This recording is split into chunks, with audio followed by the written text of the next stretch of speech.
Assalamualaikum warahmatullahi wabarakatuh. Kami dari kelompok 2, pada kesempatan kali ini kita akan bahas tentang algoritma yang kami gunakan dalam pengujian kali ini, yaitu bubble sort. Bubble sort adalah algoritma pengurutan yang sederhana. Cara kerjanya yaitu dengan membandingkan dua data yang bersebelahan. Jikalau data yang pertama lebih besar daripada data berikutnya, maka posisinya akan ditukar. Langkah-langkah bubble sort ini yang pertama yaitu program membaca data dari awal, kemudian program membandingkan data pertama dengan data yang kedua. Kalau data pertama lebih besar daripada data yang kedua, maka posisinya akan ditukar. Proses perbandingan ini lanjut ke data berikutnya sampai data yang kita sajikan terbaca oleh program. Kemudian setelah satu putaran selesai, data yang paling besar biasanya berada di posisi paling akhir. Proses ini diulang-ulang terus-menerus, tetapi bagian akhir yang sudah terurut tidak perlu dicek lagi. Kalau dalam satu putaran tidak ada pertukaran sama sekali, berarti data sudah terurut. Jadi proses bisa langsung dihentikan. Di program yang kami buat kali ini, bubble sort ini kami implementasikan dalam sebuah kelas yang bernama bubble sort. Di dalam kelas tersebut terdapat fungsi sort yang bertugas untuk melakukan proses pengurutan data. Selain itu, kami juga menggunakan variabel bernama swapped. Variabel ini berfungsi untuk mengecek apakah masih ada pertukaran data dalam satu putaran. Kalau tidak ada pertukaran sama sekali, program akan berhenti lebih awal karena data sudah terurut. Jadi secara singkat, bubble sort bekerja dengan cara membandingkan, menukar, lalu memproses atau mengulang proses tersebut sampai semua data tersusun dengan benar. Selanjutnya penjelasan kode yang akan dijelaskan oleh teman saya. Selanjutnya saya akan menjelaskan secara singkat bagaimana program utama bekerja. Di sini ada cuplikan kode utama terdapat pada kelas bubbles, khususnya pada metode sort.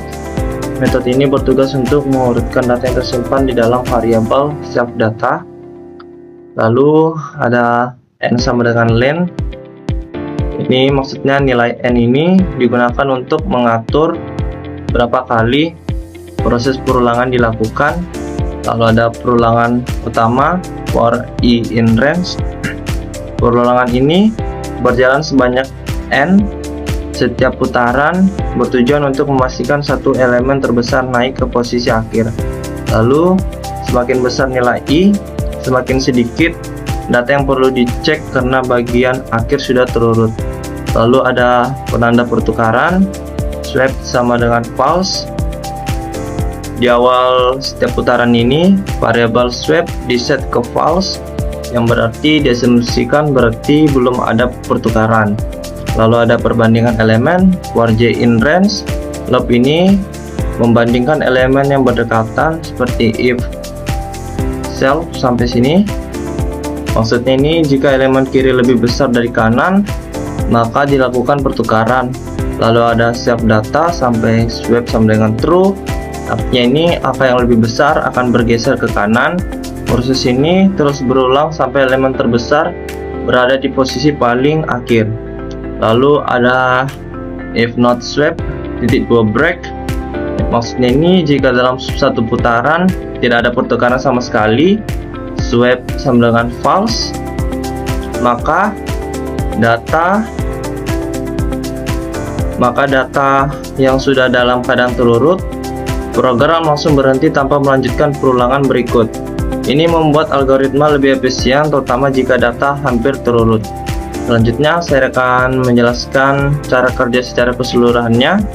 Secara umum, alur kerja program ini adalah membaca data dari input atau file, menyimpan data ke dalam list, memproses data menggunakan algoritma bubble sort, membandingkan elemen berdekatan, menukar jika urutannya salah, mengulangi program hingga semua data terurut, menampilkan hasil data yang sudah terurut, menghitung dan menampilkan waktu eksekusinya. Kesimpulan dari program ini, program bekerja dengan prinsip bandingkan, tukar, ulang, berhenti jika sudah rapi. Mungkin itu saja penjelasan dari saya. Sekian, terima kasih. Untuk sumber data, kami menggunakan file dengan format TXT yang berisi angka-angka integer yang dipisahkan dengan tanda koma. File tersebut dibaca oleh program, kemudian diubah menjadi list atau array agar dapat diurutkan menggunakan algoritma bubble sort. Dalam pengujian, kami menggunakan variasi jumlah data yaitu 5.000, 10.000, 20.000, dan 40.000 data yang disimpan dalam file berbeda-beda. Jadi tujuannya untuk melihat perbandingan waktu eksekusi algoritma saat jumlah data semakin besar. Untuk pengujian program bubble sort ini kita menggunakan perangkat yaitu laptop yang digunakan adalah Asus TUF Gaming F15 dengan prosesornya menggunakan Intel Core i5 generasi ke-11 dengan kecepatan sekitar 2.7 GHz. Untuk RAM-nya yaitu di 16 GB, jadi cukup untuk kegiatan menjalankan pengujian dengan data yang cukup besar. Sistem operasinya menggunakan Windows 11 menggunakan bahasa Python. Nah, selanjutnya kita lihat performanya melalui grafiknya. Di bagian ini kita lihat grafik performa dari algoritma bubble sort. Di sumbu horizontal ada jumlah data mulai dari 5.000 sampai 40.000. Sedangkan di sumbu vertikal itu waktu yang dibutuhkan, yaitu detiknya. Nah, dari grafik ini kelihatan kalau semakin banyak datanya, waktu yang dibutuhkan cukup banyak juga. Misalnya dari 5.000 ke 10.000 data, waktunya semakin naik, tapi masih cukup wajar. Tapi pas ke 20.000 dan 40.000 data, kenaikan detiknya itu waktunya jauh lebih besar. Nah, ini menunjukkan kalau bubble sort ini kurang efisien untuk data besar. Soalnya dia punya kompleksitas waktu. Jadi kalau jumlah data dilipat gandakan, waktu prosesnya bisa naik berkali-kali lipat. Makanya algoritma ini biasanya cocok untuk data yang kecil atau buat belajar dasar algoritma saja. Kesimpulannya dari grafik ini kita bisa lihat bahwa performa bubble sort makin lama makin berat seiring bertambah jumlahnya data. Selanjutnya saya akan menjelaskan bagaimana performa algoritma yang telah kami buat berdasarkan hasil pengujian serta kaitannya dengan kompleksitas algoritma time complexity. Berdasarkan hasil pengujian terhadap data berukuran 5.000, 10.000, 20.000, dan 40.000 elemen, dapat disimpulkan bahwa performa algoritma bubble sort mengalami penurunan yang signifikan seiring bertambahnya jumlah data. Waktu eksekusinya meningkat secara drastis dan tidak bersifat linear, melainkan menunjukkan pola pertumbuhan yang semakin cepat. Hal ini terjadi karena bubble sort memiliki kompleksitas waktu 0n². Kompleksitas tersebut disebabkan oleh penggunaan dua perulangan bersarang yang menyebabkan jumlah operasi, perbandingan dan pertukaran meningkat secara kuadrat terhadap ukuran input. Hasil pengujian juga menunjukkan bahwa ketika jumlah data meningkat, waktu eksekusinya bertambah secara signifikan yang mendukung teori kompleksitas 0n².